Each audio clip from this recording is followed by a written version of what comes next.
Greetings, everyone. My name is Eugene Bean, and welcome to Community Conversations on Beyond the Pandemic. Today, we have a very special guest with us. We're pleased to have Vic Ball. Vic, welcome to the show today. Thank you for having me. Yes. Yeah, it's great. So, for those of you who are joining us for the first time, Community Conversations is a show where we're talking about the social impact associated with the pandemic. There's been a lot of talk about health, and but there's been a lot of things that are going on in the community. So we've been reaching out to different people, and this is actually the fourth episode that we're doing on community conversation. So I thank everyone for joining, and anyone who's interested in participating in our program, you can email us at info@beyondthepandemic.tv. So Vic, let's jump right into this. Let's start off by just giving us a sense of what your experience has been with the pandemic. Talk about what it was like when it just started, all the way up to now. Sure. Again, thanks for having me on the program. I really appreciate you reaching out and being able to talk to Bermuda. Well, the pandemic started as a surprise to everyone. Bermudians had never experienced anything, or maybe even most people in the world had never experienced the pandemic. And so it started off where we had to trust our government. They gave us directions, and they basically told us that we had a couple weeks lockdown in order to flatten the curve. And we're here, 18 months later, we're about to enter into our fourth wave. But overall, I would say that in the beginning, the government communicated well. At that time, of course, all planes were grounded, all ships weren't moving. So it allowed the government to handle the pandemic. We moved through the summer, the cases were low, everything was going great. And then we had to start making some decisions. The government had to start making some decisions on what to do for Bermudians. And Right. so we started to allow traffic back into the island via planes. And then, eventually things got out of control. And we've just been up and down. We've been to level 4, we've been to level 1. And overall, I just believe that we need to get things a little bit better in that regard. Right. But Right. for me personally, the pandemic has been a challenge, like probably most of Bermuda. As an entrepreneur, we've had our businesses closed for approximately 7 months or so over the last 16 or 17 months. You still got bills to pay, you still got expenses, and so it's been a challenge. It's been a challenge for most Bermudians. I mean, we see the stress levels are high. We see that domestic abuse is rising, specifically among women and children, and so it's been a bit of a challenge, no doubt about that.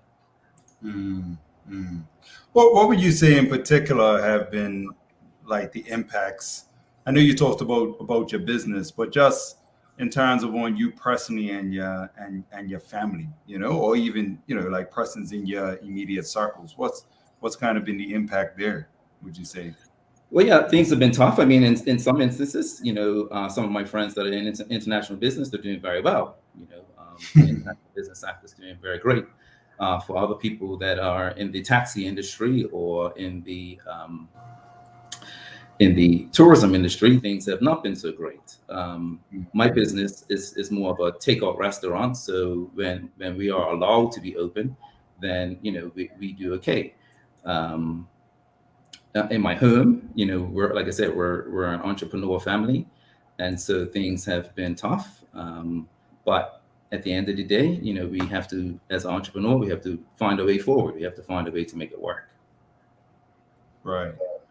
For real. So I heard you mention some things about in the beginning, and And I think it was the same pretty much for people all around the world. Where in the beginning, when we went into that first lockdown, it was a situation where nobody really knew what the situation was, and everyone was really just depending on kind of like leadership. Mhm. And it seemed like everyone around the world was doing the same thing, you know. Mhm. But I did note in your comments just now, you were saying like, you know, after we went through that initial period and we kind of had some experience, you know, they're talking about we needed to kind of improve things and work on things. So what's been some of your concerns? What's some of the things that's concerned you about the way things have been handled? I would say the number one concern, I think for me, and because it affects me specifically, but I know it affects a lot of people, is when we don't get the border, what happens at the border, right?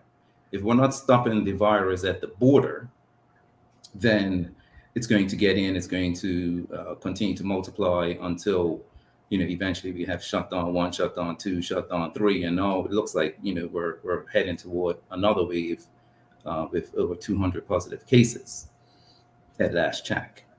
Hmm. So we need to get the border correct. And I know that, you know, some people don't really want to talk about it, but Cayman Islands is an island quite similar to ours, about population size. I mean, they're a little bit bigger than us, but they've managed to stop the virus at the border. Their crowd size is indoors 500 people, outdoors is 1,000. They don't social distance, they don't wear masks, children are in school. And so we have an opportunity in Bermuda to do something quite similar. And but we seem to never get the balance correct, and hence we enter into, you know, these waves over and over. All right. So your concerns, it seems like, have been primarily around the border situation, you know, and I hear you talking about Cayman. So in Cayman now, are you saying that they're a lot freer, I guess, internally because of Sure. the work that they've done with their border? So what do you feel we can learn from the experience or from the example that Cayman has set? Well, we just need to follow an example that already works. Uh, you know, we just need to be able to secure the border for the benefit of the country. Obviously, there's got to be a balance, and it's about getting that balance correct. And so far, over the last 18 months, we've never really got that balance correct, as we compare ourselves with Cayman, anyway. And they're quite similar to us. Like I said, they only got one way in, that's through the airport, just like us. So why are they having, you know, at max just about 600, 700 cases in total over the last 18 months and 2 deaths, while we're at, you know, reaching up close to 3,000 cases and 34 deaths? I see. So what would you say they did differently than we Well, in did the here? very beginning, they didn't allow anyone to come into the island unless they quarantined for 14 days. You tested positive. I mean, you tested on your 14th day or 15th day, and once you were negative, you went out into a population that was already all negative. So if everyone's negative out in the population, and you just needed to quarantine people that were coming into the island, then you know, it leaves the people in the island all negative, basically, for the most part, and they're allowed to do the business, allowed to get along, and they're allowed to do their things. I mean, Bermuda's never had a crowd size, I don't believe, since the pandemic, of over 100, and theirs is a indoor limit of 500 and an outdoor Right. limit of 1,000. So they're able to have concerts, they're able to do things. DJs can make money, security guards are making money, bartenders are making money. You know, if you can have those type of events on a regular basis, then, you know, more people are able to be get some more of their revenue from their employment. Right. So they've benefited from a local economy more so. I'm sure Mhm. that the strict border control must have had an impact on their tourism revenue. Most So definitely. As a matter of what's fact, your understanding of that? they're not even open to tourists at the moment. Mm, So they're completely they're internal, but they don't have the type of debt that we have either as a country. So that's also important. But let's just say that we did. I mean, this is just an idea, of course. But let's just say that we were to allow tourists to come into our island, and which we do. Um, we could definitely impose some sort of, it's got to be a balance, of course, but we can impose some sort of regulations on them so that, they're not able to freely move around in the beginning. Maybe obviously they get their first test, comes back negative, and then maybe they, most people come here to go to the beach. They come here to relax and get into our open spaces, do some boating. So if they can go to the beach for the first few days, I mean, go to parks, go to boats, and do some boating, or just be out in the open spaces, so they're not in restaurants, or they're not in places where they could potentially infect Bermudians, or in fact anybody else for that matter. So it's just some ideas. They have to get the balance right, and so far, to me, I don't believe we've got that balance correct. And then there's also the international business people, right? We have international business people that are coming in the island, that are coming for business and then leaving. And then we also have international business people that are residing on the island. We just need to get the balance correct. And so far, we haven't got that balance correct at all. Currently, unvaccinated people have to quarantine for 4 days. They did have to quarantine for 14 days. But the vaccinated people were able to, basically move around almost immediately. And we see that the tests are coming back, where they're testing positive on day 4, day 8, day 10. And so we have not got that balance correct. Right. And so unlike Bermuda, are you suggesting in Cayman, then they're pretty indiscriminate as it relates to their quarantine policies? So everyone coming through has to quarantine in Cayman. I to be honest, I haven't looked at what they do presently, like today, but I know that they have made some changes. But I know that in the beginning, whatever their policy was, it was fairly consistent across the board, whereas ours is kind of, vaccinated can do one thing, unvaccinated can do something else. Right, I understand. All right. Yeah. I took note of a column written by Christopher Famous. And he mentioned something that you had written in the paper on May 5th. And his suggestion that you've taken a square aim at discouraging people from being vaccinated. He actually said, however, this time the government has taken the position that the vaccine is the only way forward. The stance is putting them at odds with a significant segment of the population. The PLP tells us that the vaccine is unquestionably good for everyone in the country. So that was a statement in your column. And he says, so according to the demands of Mr. Ball and other political figures, during a spike in growing numbers of COVID-19 infections and deaths worldwide, the government should drop PCR tests and not provide vaccinations. How do you, what do you say to statements like that? And also the comment underneath your image is basically saying that you've spoken out against needed COVID-19 safety measures. So clearly, that column is painting you in a corner. In a way. So how do you respond to comments like that by Christopher Famous? I can't say that I'm surprised. I have seen a similar words spoken or written by Senator Owen Darrell, as well as the Premier himself has also spoken about me in a motion to adjourn. So I can't say that I'm surprised.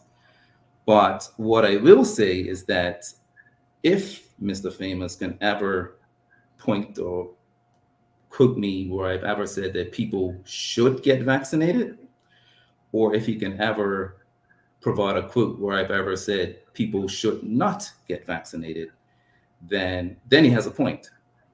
But at this point, even in that article, my stance is, and this is for everybody to hear, including Mr. Famous, my stance is that people have the right to make a decision on whether they get vaccinated or not.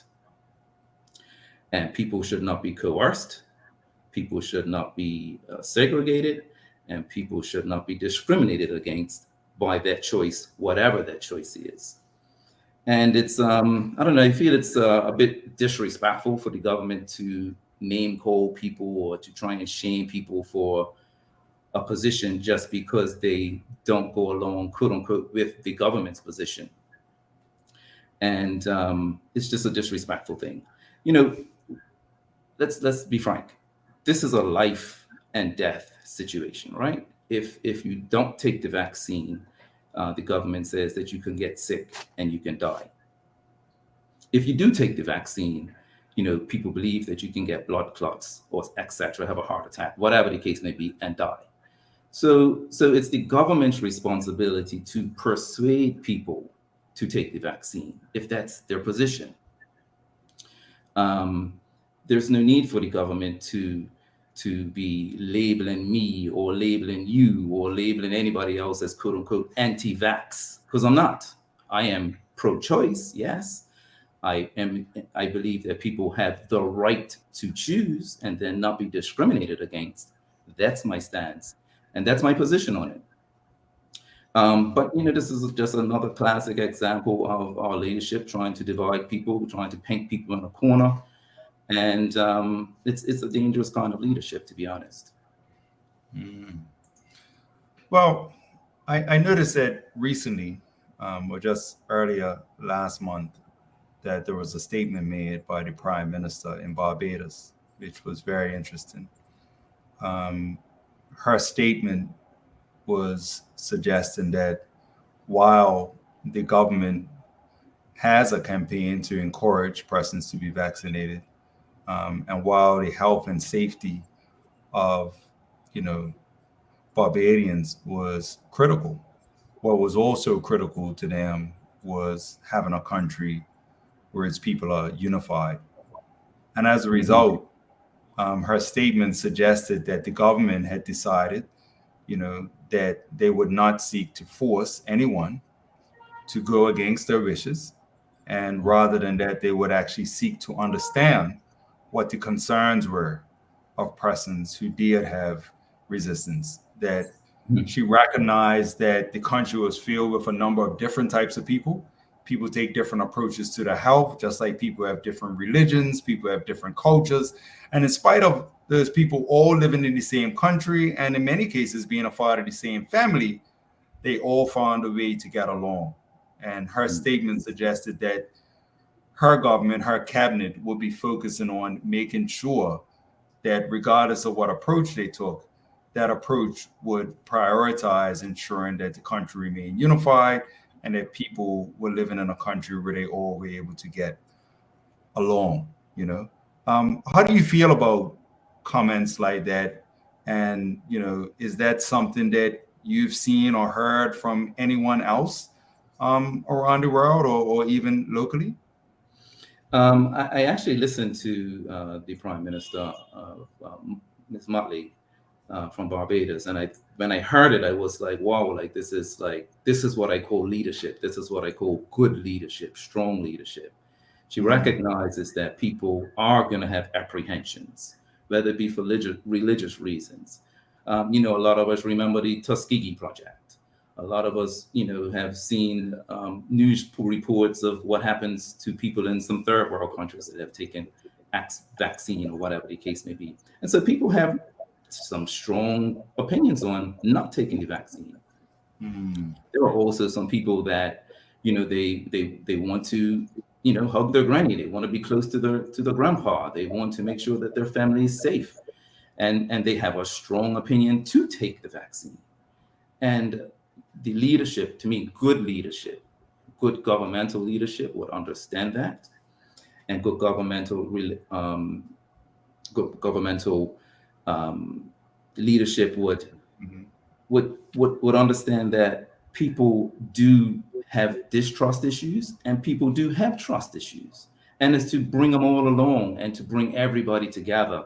And that's what I talked about earlier. Like, it's the government's responsibility to persuade people Too often, I believe that this government has relied on coercing and bullying and all sorts of other tactics in order to get people to take the vaccine. Mm. And I don't think that's strong leadership. I think that's the government has the resources of the people, the resources of all of us to be able to persuade us, if that's their wish, to take the vaccine.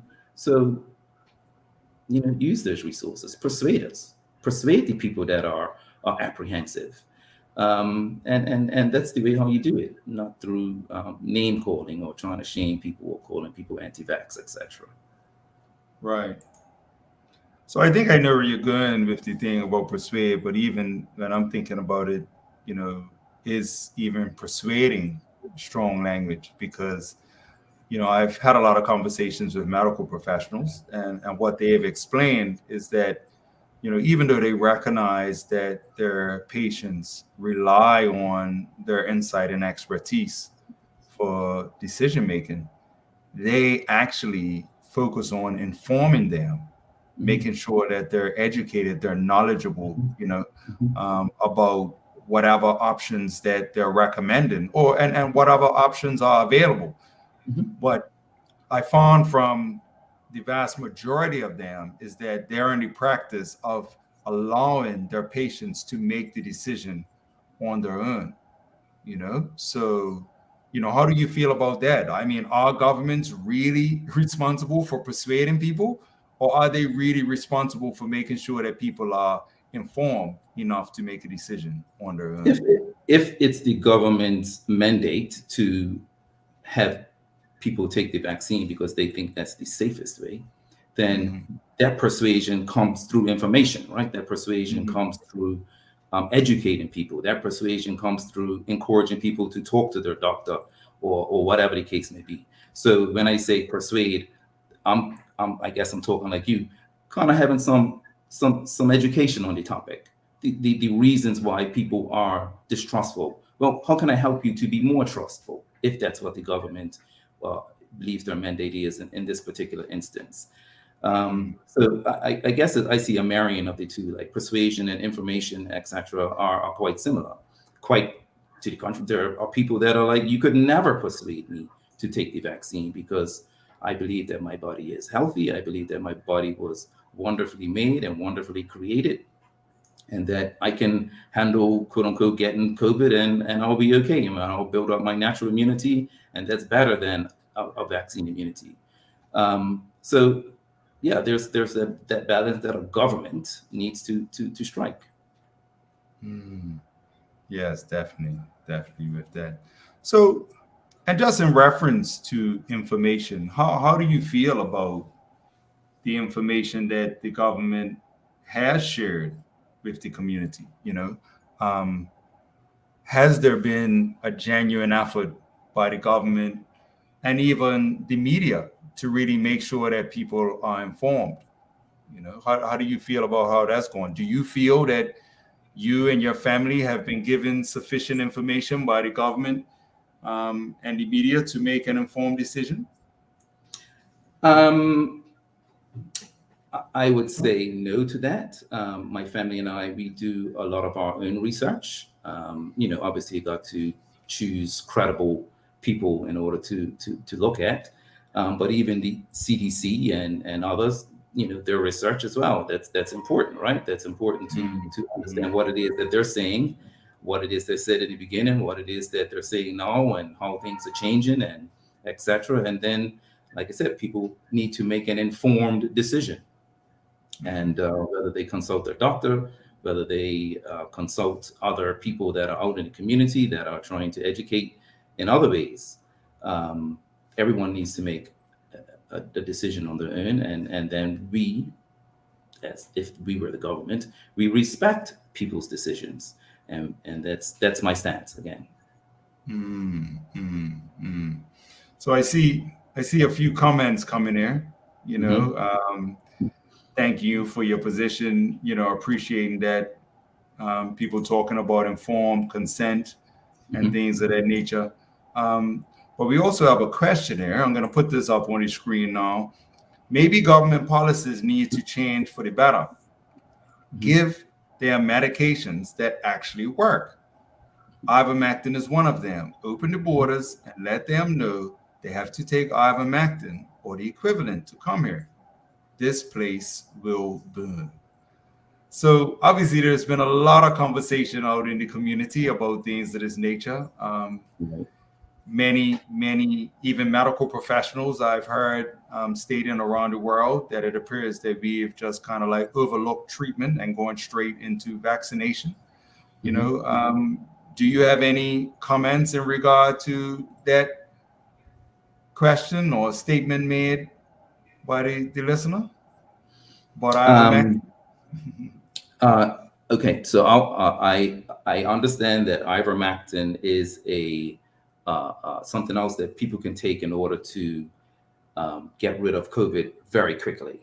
And I've heard of many doctors say that they've used it with much success. Um, and it's a wonder to me if the government were, as concerned about health as they say that they are, that they wouldn't provide more than one option to people in order to, if they have COVID, to get rid of it without quote unquote having to go to the hospital or having to be on a ventilator, etc. So, I'm for choice. So if people want to take ivermectin, then I believe that they should have the opportunity to take ivermectin.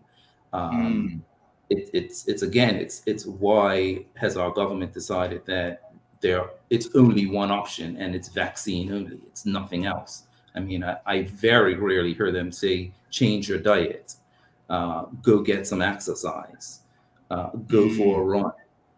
Get plenty of sleep. I'm not saying they haven't said it, but certainly I have not heard that anywhere near as much as I've heard. Take the vaccine; it saves lives. Right. Well, just in closing about that, let me just ask, what, with everything that's going on, what suggestions do you have for the broader community that can help us all get beyond the pandemic? Because that's really the purpose of this program. We're talking to different people. Yes, we want to understand your stories and your experiences, but most importantly, what suggestions do you have for the people, for the government? What comes to mind in that regard? So this is an health issue. So first of all, we have to take care of our health as individuals, and take care of the health of our families and those that are closest to us. As far as the government's concerned, the government has to listen more. They have to understand more of the concerns of the people and open up, I won't say open up their mind, but open up their ability to be able to allow other doctors or other physicians to be able to prescribe medications that doesn't include just the vaccine. And then lastly, like I've been saying all this time, is that like whatever decision people make, whatever decision that is their right to make. I mean, we've lost our constitutional rights left, right, and center, our freedom to go to church and gather in large crowds, etc., freedom of movement. You got to stay in your house. We've been in these positions many times over the last 18 months.